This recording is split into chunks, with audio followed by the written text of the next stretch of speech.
যে হে আমার জাতিগোষ্ঠীর লোকেরা এক আল্লাহর ইবাদত করো। তারা অবাধ্য হলো। তিনি সত্যের পথে আহ্বান করলেন, তারা এই কথা শুনলো না।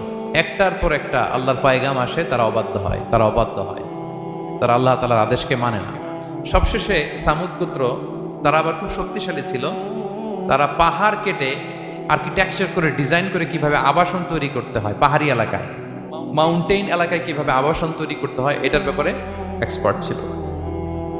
তো তারা সালেহ আলাইহিস সালামকে বললো, সলে তুমি পাগল, তুমি জাদুকর, তুমি যে আল্লাহর কথা বলছো আমরা মানবো এক শর্তে, যদি এই পাহাড়ের ভেতর থেকে 10 মাস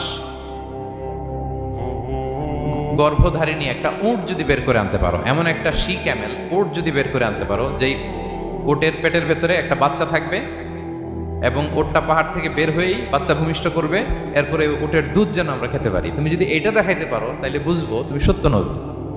দোয়া করলেন, আল্লাহ আমার এই জাতি সামুদ, তারা তো চেয়েছে যে পাথর ভেতর থেকে যদি একটা উট বেরোয়, ওর যদি বাচ্চা দেয় আর দুধ দেয় তাহলে তারা তোমাকে মেনে নেবে। আল্লাহ তুমি মেহেরবানি করে এই মিরাকেল, এই মুআজিজা তুমি তাদের দেখিয়ে দাও।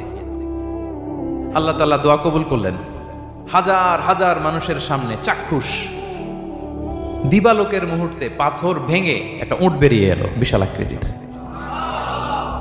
এবং 10 মাস গর্ভধারিণী উট, সাথে সাথে এই উট বেরিয়ে বাচ্চা প্রসব করবে এবং সাথে সাথে এই ওলান থেকে উটের দুধ বেরোতে লাগলো।